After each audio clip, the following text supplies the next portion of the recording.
Okay, so I think it's fair that we take this next person, um, who is skipping the line a bit. But if you've noticed, folks, we have a specific. If you're watching the video of this, okay, we have a very specific background right now, and it is an ant that's on Mars. Okay, and this is because and this is kind of a joke. I'm not insulting the caller that has brought this up, but we do have a caller that has a belief that that there are bug uh, creatures on Mars. I think, well, insectoid creatures, maybe they would say. And it's just, and I'm only putting it out here because it's outlandish.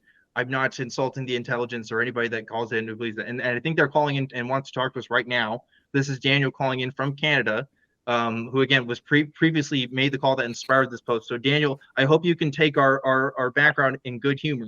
How are you doing, Daniel? Oh, I'm doing great, thanks. Okay, great. Look, real talk. What do you think about our background? Is it good or not? Because I think it's kind of cool. But I just want to know, why didn't you use the background from the video I sent you from this guy Roger in Kansas City, who made I that haven't video seen of the. Daniel. I Didn't have watch it? not seen this video. I have looked in the comment Okay. section, did not find it. Here's the thing: I advertise the Oh, email that you can email me directly at the end of every single show. So if you send okay. it to the email address, I can watch it. Otherwise, I've tried to look for this thing and I can't see it. What I have found in the meantime, though, is interesting. I have found a couple different news articles. One that I actually have pulled up from earlier, in case you did call in, someone from Amanda Kuzer from CNET, who is talking about a Professor Emeritus from Ohio University, who originally pointed out these images from Mars and claimed that they were evidence of these kinds of insect-like beings on Mars. And I'm wondering if you know what I'm talking about. Do you know what I'm talking about? No, I haven't heard about that. I'll look into it. Yeah, so this is the name of the person is named William Romaser from Ohio University. He's an entomologist, and he is I think he is the origin of probably the pictures you're seeing in this YouTube video. Again, I haven't actually watched it yet, but he is the guy that is pointing out and saying, "Hey, these are insect-like beings on Mars here," and like goes into detail with some of these pictures. So that's my recommendation to you. Hopefully, you can rewatch the video Okay. and catch that information and look that up. But Yeah. that's what I've found. Yeah. But I just wanted to say one thing though, that I kind of made it that sound that you had to use Photoshop to look at these images, and you don't. Hmm. On that billion pixel picture, you can see it with your naked eye. You don't need to do anything to the picture. You just need to use a magnifying glass that kind of helps and blow up the picture as big as you can.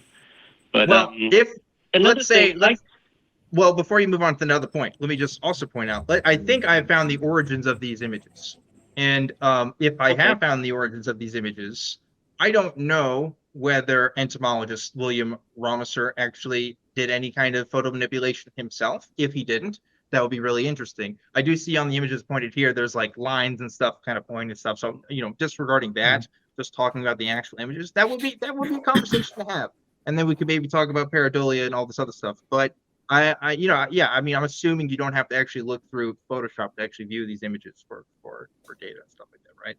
So there you go. Anyway, yeah, continue.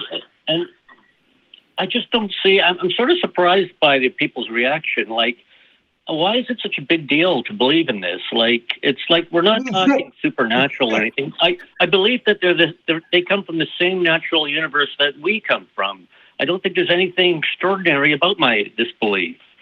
There is something extraordinary about this belief, and I'll tell you what it is. Well, it's twofold, really, maybe even threefold. One is that there is not just life, but like very large extant life on a planet, which is something that is completely unprecedented to the history of space exploration. I mean, that's huge. That's a big deal. I don't know how you could say that's not a big deal. That is a big deal if we No, found that to be true. no, But this is sorry. twofold though, Daniel. The other thing is that you are also making the claim that by pointing this out, NASA not only knows about this, but is lying about it. So Mm-hmm, the public administration mm-hmm, of the United States that explores space and that our taxpayer money go to is not only lying to the citizens of the US, but lying to the world about a scientific discovery that would literally change everything, right? That would completely change the way we do not only space exploration, but probably like diplomacy. Like it would change a lot. So like, yeah, it's a big deal. It's a big deal. A big claim like this does require scrutiny and does require a lot of evidence. I mean, I think you would agree with that. Extraordinary claims, extraordinary evidence type thing. 100. Yeah. I agree. 100. I agree 100%. What I meant was, just to believe that life exists. I mean, it's incredible. It's such an incredibly large universe. I just find it very hard to believe that it didn't happen elsewhere and in a long time before us. And I mean, here's, like I would not say that I don't think that it's not happening anywhere, because, like you said, the universe is bigger than we can imagine, right? So I'm almost sure. I can't be sure because I don't have the evidence, but I'm almost sure that there's life somewhere else. But I'm not looking in our backyard for it because we've seen it and we haven't seen the evidence. Yeah, I mean, Daniel, I don't know how much you've watched of this show, but I have specifically said, and other people that have hosted, we're very candid about the fact that there could definitely be life on other planets. But there's very specific reasons why we don't think Mars in particular supports life. And that's because we know, first of all, a lot more about Mars than we do about most planets, like in the known universe, right? And life, especially life of the kind that you're describing, would be incredibly extraordinary to any of the observations that we've made. Right now, there is no kind of life, especially the size and scope of what you're describing, could be supported in that way by what we know about Mars's atmosphere and Mars's, general landscape. It would have to be something completely unfamiliar and completely unknown to us in biology. Like finding bacteria on Mars would be mind-blowing.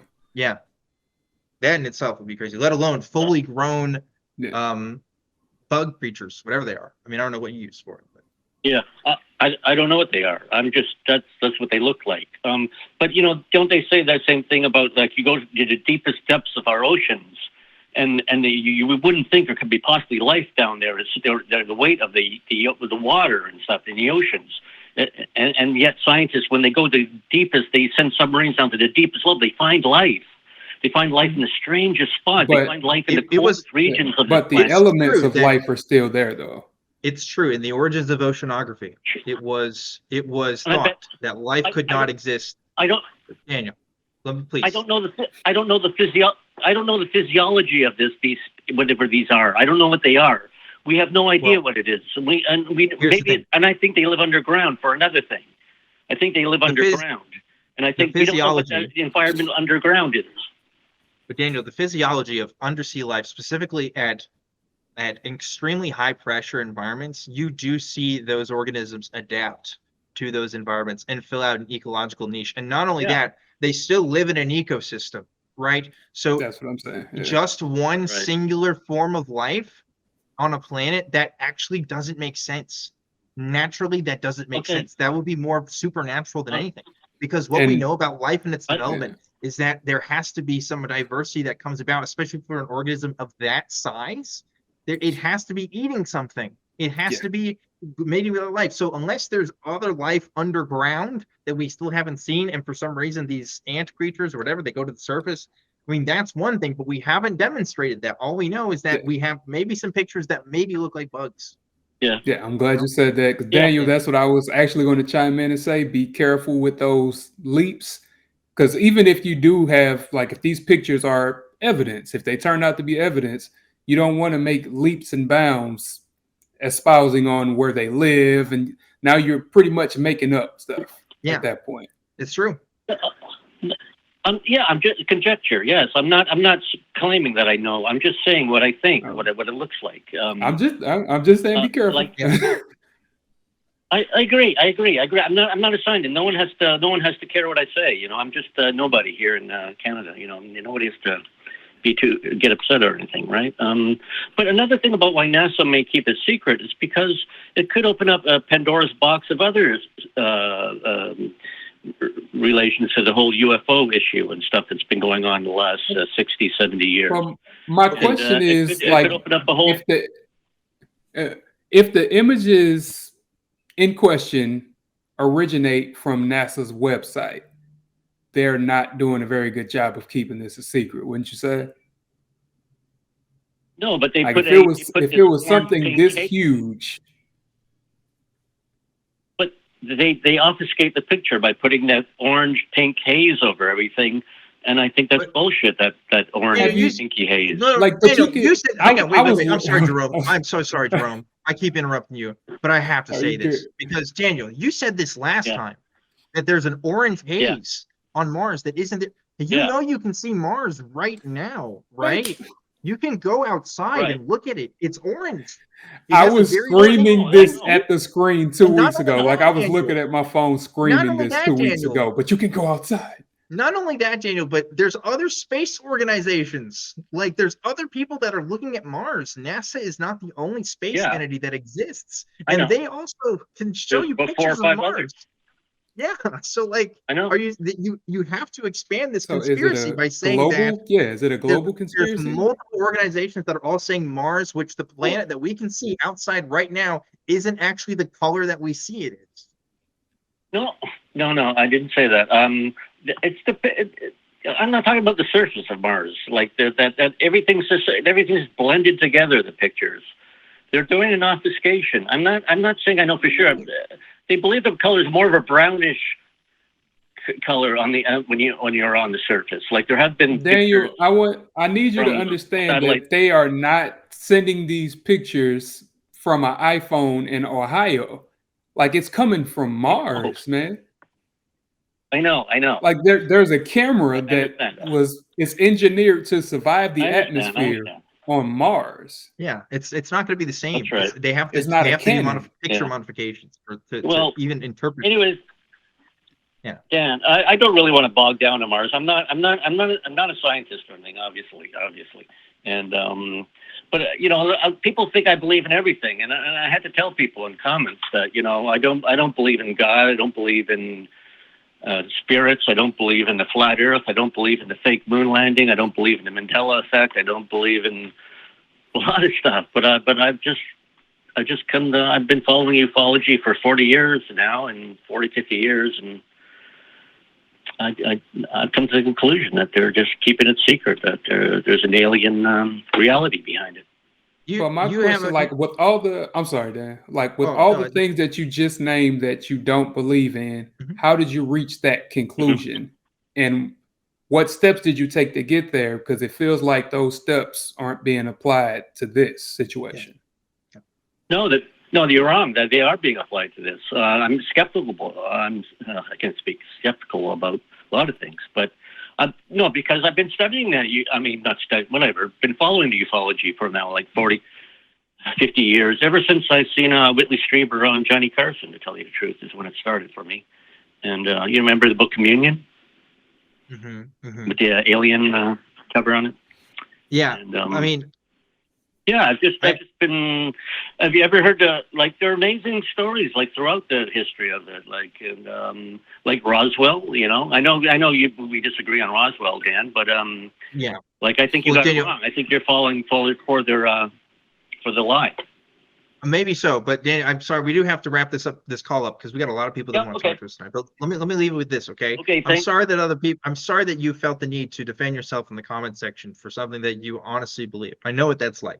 So I've been on the receiving end of that. Because if you know my story, I was a Christian and my video was up on YouTube, and there's a lot of people that called me dumb too. So I get that. And you shouldn't feel disrespected for your beliefs.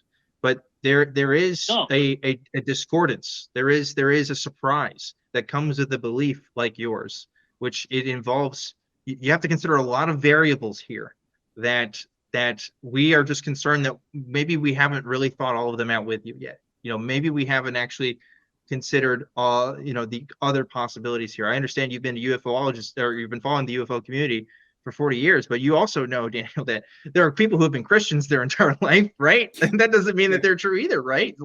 Yeah, it's hard. It's hard when you've seen as much as you have, and I'm sure you have.